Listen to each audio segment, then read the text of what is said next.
በዩክሬን ሰማይ ላይ የሚሰማው የፍንዳታ ድምጽና በመኖሪያ መንደሮች ላይ የሚያርፈው የሚሳኤል ናዳ የዛሬዋን ቀን ማለዳ እጅግ አስፈሪ አድርጎታል። የሩሲያ ጦር በዛሬው ዕለት ባከናወነው መጠነ ሰፊ አየር ላይ ጥቃት በዋና ከተማዋ ኬቭ፣ በካርኪቭ፣ በዛፖሮዥያና በክሪቪሪህ የሚገኙ ሲቪል ተቋማትና የመኖሪያ ህንፃዎችን ኢላማ ማድረጉ ተረጋግጧል። በአገር ውስጥ ሰዓት አቆጣጠር ከጠዋቱ ጀምሮ ኬቭን ያናወጡት ተከታታይ ፍንዳታዎች የዩክሬን የአየር መከላከያ ሰራዊት ወደ ከተማዋ የሚመጡትን ባላስቲክ ሚሳኤሎችንና ድሮኖችን ለመመከት ከፍተኛ ትግል ሲያደርግ እንዲውል አስገድደውታል። የኬቭ ከተማ ወታደራዊ አስተዳደር ኃላፊ ቲሙር ትካቼንኮ እንደገለጹት ጥቃቱ እጅግ የተቀናጀና አውዳሚ የሆኑ የጦር መሳሪያዎችን የተጠቀመ ሲሆን ነዋሪዎች የአየር ጥቃት ማስጠንቀቂያው እስከሚነሳ ድረስ ከመጠለያዎች እንዲያወጡ ጥብቅ መመሪያ መሰጠቱን የኬቭ ኢንዲፔንደንት ዘገባ ያመላክታል። የኬቭ ከንቲባ ቪታሊ ክሊቺንኮ በጥቃቱ ወቅት የአየር መከላከያ ስርዓት በተለያዩ አቅጣጫዎች የሚሰነዘሩትን ሚሳኤሎች ለመጥለፍ ሲረባረብ መቆየቱን አረጋግጠዋል። ይሁን እንጂ በጥቃቱ ምክንያት በኬቭ ሆሎሲቪስኪ አውራጃ በሚገኝ የግል ይዞታ ላይ ከፍተኛ የእሳት አደጋ የተመዘገበ ሲሆን በፔቸርስኪ አውራጃ ደግሞ ባለ 2 ፎቅ የመኖሪያ ቤት በእሳት መያዙ ተመዝግቧል። የዩክሬን መረጃ ምንጮች እንደሚጠቁሙት ከሆነ የሩሲያ የጦር አውሮፕላኖች ጥቃታቸውን ሊቀጥሉ እንደሚችል የሚያሳዩ ምልክቶች እየታዩ ነው። በካርኪቭ ከተማ ደግሞ ሩሲያ 17 ድሮኖችንና 2 ሚሳኤሎችን በመጠቀም በሼቭቼንኪቭስኪ፣ በኪቭስኪ፣ በሳልቲቪስኪና በስሎቪዲስኪ አውራጃዎች ላይ ጥቃት ፈጽማለች። በከተማዋ በሚገኝ ባለከፍተኛ ፎቅ የመኖሪያ ህንፃ ላይ በደረሰው ጉዳት ቢያንስ 9 ሰዎች የቆሰሉ ሲሆን በራይ ኦሊንቪካ መንደር በደረሰው ጥቃት ደግሞ ህጻናትን ጨምሮ የተጎጂዎች ቁጥር ወደ 14 ከፍ ማለቱን የክልሉ ገዢ ኦሌ ሲኒዮቦቭ አስታውቀዋል። በዛፖሮዥያ ግዛት የታየ ውድመት ደግሞ ይበልጥ አሳዛኝ ገጽታ አለው። የክልሉ ገዢ ኢቫን ፌዶሮቭ እንደገለጹት የአንድ አፓርታማ ህንፃ በርካታ ፎቆች በእሳት የተያዙ ሲሆን በጥቃቱ ምክንያት የአንድ ሰው ህይወት ሲያልፍ 8 ሰዎች ደግሞ ከባድና ቀላል የአካል ጉዳት ደርሶባቸዋል። በተጨማሪም አንድ የንግድ ማዕከልና የግል መኖሪያ ቤቶች በከፊል ወድመዋል። በክሪቪሪህ ከተማ በተመሳሳይ መልኩ ባለከፍተኛ ፎቅ መኖሪያ ህንፃ ላይ በደረሰ የሚሳኤል ጥቃት የ89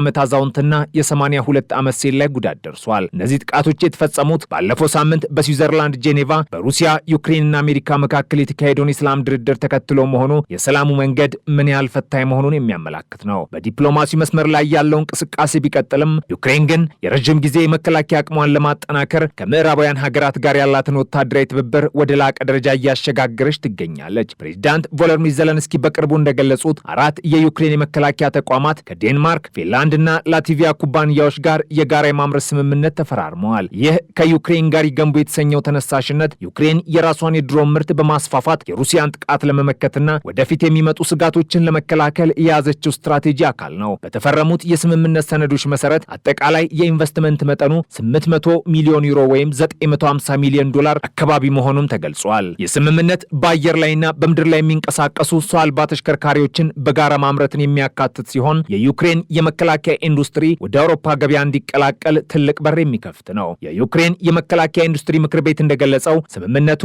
የቴክኖሎጂ ሽግግርና የሰው ኃይል ልምድ ልውውጥን የሚያካትትም ጭምር ነው። ፕሬዚዳንት ዘለንስኪ ይህ እንቅስቃሴ ራሱን የቻለ የአውሮፓ መከላከያ ኢንዱስትሪ መሰረት ለመጣል እንደሚረዳም ገልጸዋል። ሌሎች አጋር ሀገራትም በዚህ ጥረት ውስጥ እንዲሳተፉ ጥሪ አቅርበዋል። ይበልጥ የሚያስደንቀው ዜና ደግሞ የመጀመሪያው የዩክሬን ድሮን አምራች ፋብሪካ በዩናይትድ ኪንግደም ምድር ስራ መጀመሩ በይፋ መገለጹ ነው። የዩክሬኑ ኩልቨር ኤሮስፔስ ከዴንማርኩ ኮፐንሃገን ግሎባል ጋር እንዲሁም ረም ቴክኖሎጂና ቴንኮር የተሰኙ የዩክሬን ኩባንያዎች ከፊንላንድ ተቋማት ጋር የጋራ ስራቸውን ጀምረዋል። በሌላ የፖለቲካ ግንባር ደግሞ በሩሲያና በቤላሩስ መካከል ያለው ስልታዊ አንድነት እየጠነከረ መምጣቱ ታይቷል። የሩሲያው ፕሬዝዳንት ቭላዲሚር ፑቲንና የቤላሩስ ፕሬዝዳንት አሌክሳንደር ሉካሼንኮ በሞስኮ በሚካሄደው የህብረት መንግስት ከፍተኛ ምክር ቤት ስብሰባ ላይ በጋራ ሰብሳቢነት እየመሩ ይገኛሉ።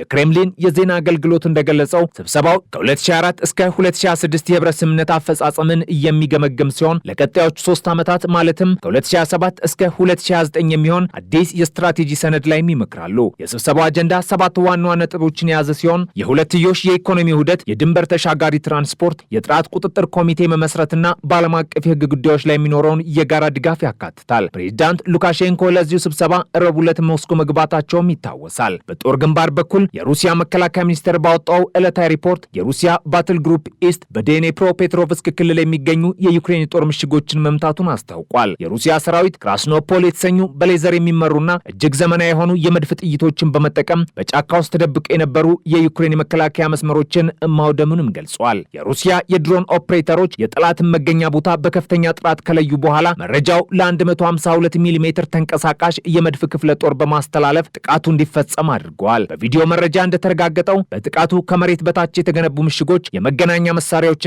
የሰው ኃይል በከፍተኛ ሁኔታ ወድሟል። የአይነቱ በቴክኖሎጂ የታገዘ ጥቃት ጥይቶችን በአግባቡ ለመጠቀምና የመድፍ ሰራዊቱን ደህንነት ለመጠበቅ እንደሚረዳ ሚኒስትሩ አጽንኦት ሰጥተዋል። የሩሲያ ሰራዊት በእነዚህ ወታደራዊ እንቅስቃሴዎች ወቅት በአገር ውስጥ የተመረቱ የመገናኛና የቁጥጥር ስርዓቶችን ብቻ እየተጠቀመ መሆኑን ገልጿል። በዲፕሎማሲ መድረክ ደግሞ ሩሲያ በዩክሬን መንግስት ላይ እጅግ ከባድ የሆነ ክስ ሰንዝራለች። ከፍተኛ የሩሲያ ዲፕሎማት ኪሪል ሎግቪኖቭ እንደገለጹት ከሆነም የዩክሬን መንግስት በመካከለኛው ምስራቅና በአፍሪካ ከሚንቀሳቀሱ ሽብርተኛ ቡድኖች ጋር የቅርብ ግንኙነት አለው። ይህ ግንኙነት ደግሞ መርዛማ የሆኑ ኬሚካሎችንና ቶክሲክ ኤጀንቶችን በሽብርተኛና በወንጀለኛ ድርጅቶች እጅ እንዲገቡ ከፍተኛ ስጋት ፈጥሯልም ብለዋል። ዲፕሎማቱ ይህ ጉዳይ በዓለም አቀፍ የኬሚካል ጦር መሳሪያዎች መከላከያ ድርጅት መድረክ ላይ በተደጋጋሚ መነሳቱንና ሩሲያ ስጋቷን እየገለጸች መሆኑን ተናግረዋል። ሎግቪኖቭ አክለውም ዩክሬንና ምዕራባውያን ደጋፊዎቿ ለዚህ ጥያቄ የሚሰጡት ምላሽ ሁልጊዜም በጭንቀት የተሞላ መሆኑን ገልጸዋል። እንደ ሩሲያ ባለስልጣናት እምነት የዩክሬን ድርጊት በቀጠናው ብቻ ሳይሆን በዓለም አቀፍ ደረጃ የሽብርተኝነትን ስጋት ሊያባብስ ይችላል። ከዚህ በተጨማሪ የቀድሞ የዩክሬን ጠቅላይ ሚኒስትር ኒኮላይ አዛሮቭ በሰጡት ቃለ መጠይቅ ፕሬዝዳንት ዘለንስኪ በሙስና ቅሌት ምክንያት ከስልጣን ሊለቁ እንደሚችሉ ግምታቸውን ሰጥተዋል። አዛሮቭ እንደሚሉት የዩክሬን ብሔራዊ ጸረ ሙስና ቢሮ በፕሬዝዳንቱ ላይ በቂ ማስረጃ ካሰባሰበ አሜሪካውያን ለዘለንስኪ መነሳት ፍቃድ መስጠታቸው አይቀሬ ነው። በተለይ በኢነርጂ ዘርፍ የተመዘበረው የ100 ሚሊዮን ዶላር ምዝበራና ኦፕሬሽን ሚዳስ የተሰኘው ምርመራ የፕሬዝዳንቱን አስተዳደር በከፍተኛ ሁኔታ እየፈተነ ይገኛል። በጥቅምት ወር 2005 የተጀመረው ይህ ምርመራ በርካታ ሚኒስትሮችና የፕሬዝዳንቱን የቅርብ አማካሪዎች ከስልጣን እንዲወገዱ ምክንያት ሆኗል። በአጠቃላይ በምስራቅ አውሮፓ እየታየ ያለው ሁኔታ ወታደራዊ ግጭቱና ዲፕሎማሲያዊ ሽኩቻ እጅግ ውስብስብ በሆነ ሁኔታ መቀጠላቸውን ያሳያል። ሩሲያ በአየር ላይ የምታርሰውን መጠነ ሰፊ ጥቃት ስትቀጥል፣ ዩክሬን ደግሞ ከምዕራባውያን ሀገራት ጋር ያላትን ወታደራዊ ኢንዱስትሪ ትስስር በማጠናከር የረጅም ጊዜ መከላከያዋን እያደራጀች ነው። የጄኔቫው የሰላም ውይይትና በሞስኮ የሚካሄደው የሩሲያና ቤላሩስ ስብሰባ በቀጠናው የወደፊት ዕጣ ፈንታ ላይ የየራሳቸውን አሻራ እንደሚያሳርፉም ይጠበቃል። ይሁን እንጂ በየቀኑ የሚፈጸሙት የሚሳኤልና የድሮን ጥቃቶች በሲቪል ነዋሪዎች ላይ እያደረሱ ያለው ሰብአዊ ቀውስ አሁንም እጅግ አሳሳቢ ሆኖ ቀጥሏል። የጦርነቱ መዘዝ ከምስራቅ አውሮፓ አልፎ በዓለም አቀፍ የፖለቲካና የደህንነት ሁኔታ ላይ አዲስ ስጋት ሊፈጥር እንደሚችል እየታዩ ያሉ ክስተቶችም እያመላክታሉ።